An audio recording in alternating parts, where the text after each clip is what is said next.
दोस्तों नमस्कार। गीता के सभी चैनल वालों को प्यार भरा नमस्कार। आज गीता जी आप लोगों को एक नाच गीत चुटकुला सुनाने जा रही हैं। आप लोग सुनिए, ध्यान दीजिए, मेरी वीडियो को आप लोग देखिए, लाइक करिए, सब्सक्राइब करिए, मेरी ही वीडियो को आगे ही बढ़ाइए। तो सुनिए।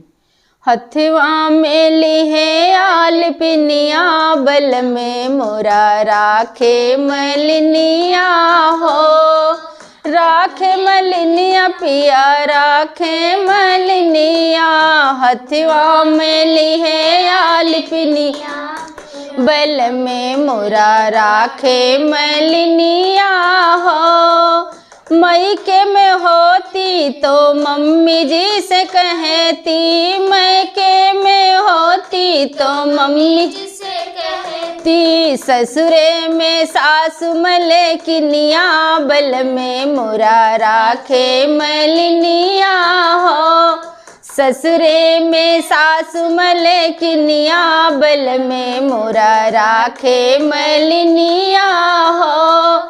राखे मलिनिया पिया राखे हथवा में लिहे आल पिनिया, बल में मोरा राखे मलिनिया हो।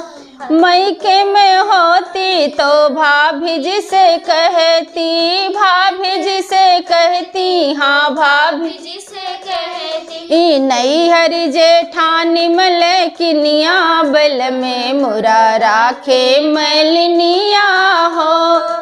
नैहर ससुरे जेठानी मलकिनिया, बल में मोरा राखे मलिनिया ओ। राखे मलिनिया पिया राखे मलिनिया, हथवा में लिहे आल पिनिया, बल में मोरा राखे मलिनिया हो।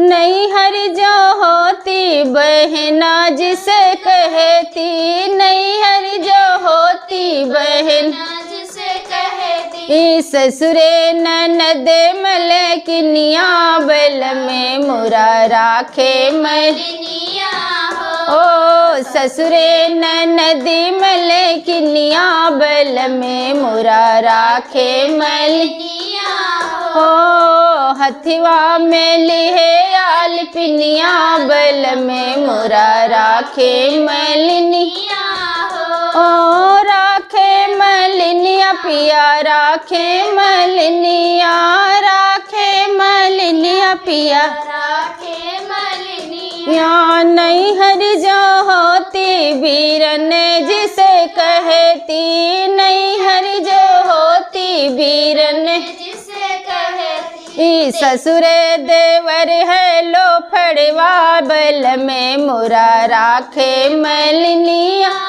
ओ। ससुरे में देवर लो फड़वा, बल में मोरा राखे मलिनिया ओ। हथवा में लिहे आल पिनिया, बल में मोरा राखे मलिनिया ओ। राखे मलिनिया पिया राखे मलिनिया, हथवा में लिहे आल पिनिया, मोरा राखे मलिनिया हो।